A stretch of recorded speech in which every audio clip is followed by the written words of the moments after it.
Pengertian pencaksilat. Dalam Kamus Bahasa Indonesia, pencaksilat merupakan permainan atau keahlian dalam mempertahankan diri dengan kepandaian menangkis, menyerang, dan membela diri. Pencaksilat juga dapat diartikan oleh menurut beberapa ahli sebagai berikut. Yang pertama, pencaksilat adalah gerak bela diri tingkat tinggi yang disertai dengan perasaan, sehingga merupakan penguasaan gerak efektif dan terkendali serta sering dipergunakan dalam latihan sabung atau pertandingan. 2. Pencaksilat adalah sebagai fitrah manusia untuk membela diri dan sebagai unsur yang menghubungkan gerakan dan pikiran atau olah gerak dan olah pikir. Dari beberapa definisi tersebut, maka pencaksilat dapat diartikan sebagai hasil budaya manusia Indonesia untuk membela, mempertahankan eksistensi dan integritas terhadap lingkungan hidup, alam sekitarnya untuk mencapai keselarasan hidup guna meningkatkan iman dan takwa kepada Allah Subhanahu wa Ta'ala. Sejarah pencaksilat. Pencaksilat adalah seni bela diri tradisional asal Indonesia. Ini sudah ada dari nenek moyang dan diturunkan dari generasi ke generasi hingga saat ini. Pencaksilat ini merupakan unsur-unsur kepribadian bangsa Indonesia. Pencaksilat sudah tersebar ke seluruh kepulauan Nusantara sejak abad ke-7. Hal ini bisa dilihat pada masa penjajahan Belanda. Pencaksilat sudah ada dan dipakai untuk melawan penjajah. Seni bela diri ini terus berkembang pesat di tengah masyarakat Indonesia karena terus terpelihara dengan baik oleh masyarakat. Menurut ahli sejarah, pencaksilat pertama kali ditemukan di Riau pada zaman Kerajaan Sriwijaya di abad ke-7, kemudian menyebar ke Semenanjung Malaka dan Pulau Jawa. Lalu pada abad ke-16, Kerajaan Majapahit memanfaatkan pencaksilat sebagai ilmu perang untuk memperluas wilayahnya. Kemudian masuk IPSI, Ikatan Pencaksilat Indonesia, dan diresmikan pada tanggal 28 Oktober 1988. PSNI SMD Putra Setia memiliki beberapa cabang di Indonesia, yaitu di Jakarta Barat, Bekasi, Jatinegara, Indramayu, dan lain-lain, dan berpusat di Padepokan IPSI TMII, Jalan Satria 1, nomor 64, RT 08, RW 02, Ujung Menteng, Cakung, Jakarta Timur. Teknik-teknik dalam pencaksilat. Pertama, teknik dasar, kuda-kuda, sikap pasang, gerak langkah, dan jurus. Yang kedua, teknik serang, pukulan, tendangan, tangkisan, serta bantingan. Tingkatan dalam pencaksilat. Pertama, pemula mempelajari semua tahap dasar. Yang kedua, menengah, difokuskan pada semua gerakan dasar, pemahaman, variasi, dan bakat pesilat mulai terlihat. 3. Pelatih, hasil dari kemampuan yang matang berdasarkan pengalaman di tahap pemula dan menengah. Keempat, pendekar, pesilat yang telah diakui oleh para sesepuh perguruan. Mereka akan mewarisi ilmu-ilmu rahasia tingkat tinggi. Kategori pencaksilat dalam pertandingan.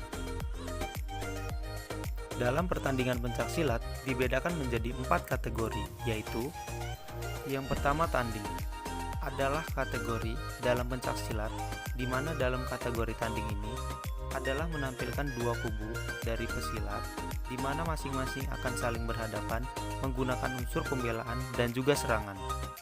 Yang kedua, tunggal adalah kategori dalam pencaksilat yang menampilkan seorang pesilat dengan memperagakan jurus tunggal baku dengan benar, penuh kejiwaan mantap, dengan menggunakan tangan kosong dan juga dengan menggunakan senjata. Yang ketiga, ganda adalah kategori dalam pencaksilat dengan menampilkan dua pesilat yang berasal dari kubu yang sama dan keduanya menampilkan jurus serang bela dan juga jurus tersebut ditampilkan secara terencana, efektif, estetis, mantap dan juga logis. Keempat, regu adalah kategori dalam pencaksilat di mana dalam pertandingan yang menampilkan tiga pesilat yang berasal dari kubu yang sama, di mana mereka menampilkan kemahiran jurus regu, baku dengan benar, tepat, mantap, kompak, dan menggunakan teknik tangan kosong. Ukuran lapangan pencaksilat. Yang pertama, berbentuk persegi dengan luas total 10x10.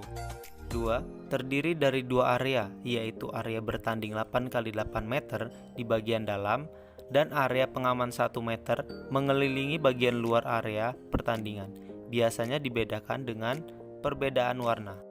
3. Terdapat dua lingkaran, satu berdiameter 3 meter digunakan sebagai jarak siap pasang dan lingkar kedua berdiameter 8 meter digunakan sebagai batas area bertanding. 4. Di dua sudut-sudut yang berjauhan, biasanya satu puzzle matras berwarna merah dan satu puzzle matras di sudut lainnya berwarna biru.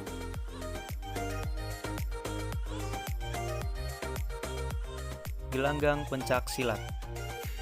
Berikut adalah gambar gelanggang pencaksilat yang biasa digunakan untuk bertanding dalam pertandingan pencaksilat.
Ya, selanjutnya yaitu menggunakan bangkunya sebagai rintangan seperti ini ya.